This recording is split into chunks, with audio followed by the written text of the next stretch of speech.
This is so different to what you've done before. What attracted you to the project? Mainly just what I saw when I read it, and I thought, just that sense that cinematically I hadn't seen anything like this. And, there are a few movies you can equate it to similarities, but I don't know, I just saw the potential to be really creative, and that was exciting. And do you think it was important that the film had a female director?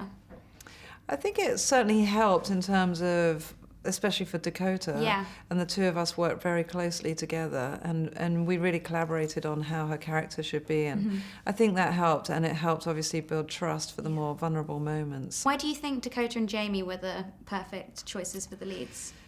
Well, she came on board very early. I mean, she was literally in the first 10 people that I saw, and I probably saw 250. So in that first 10, meeting her, I just thought, I think she's the one, I really do.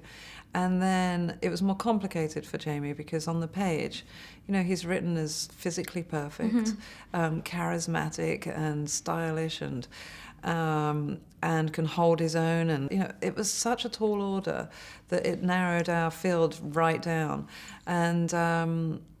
And so then when I met Jamie, obviously the test is when you put the two of them together. And the thing that everyone wants to know is, what was the chemistry like? Yeah. Well, it was all about humour. They came in, and Jamie's very funny on the offset, and Dakota equally. And they're very competitively funny. So they were sort of trying to out-funny each other. And that really became the attraction.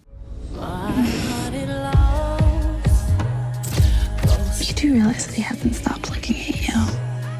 Have you met someone? Be free. And the soundtrack is amazing. What was it like working with Beyonce? Yeah, I mean, I didn't so much work with her as meet with her.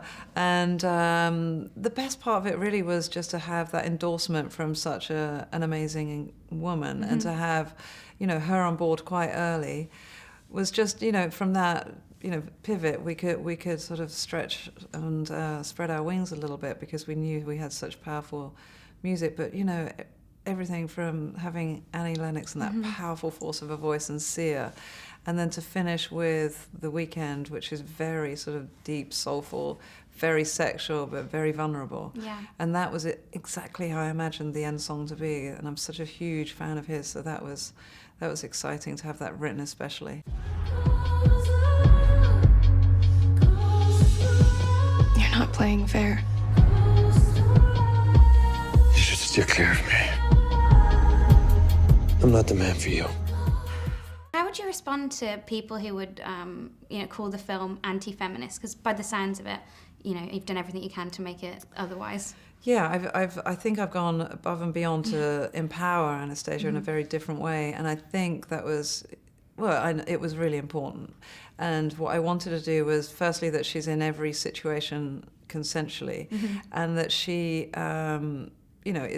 goes in with a sense of fun, and then a sense of sexual exploration. But then she gains the power enough so that at the end, when he crosses a line, she can very much stand up and say no.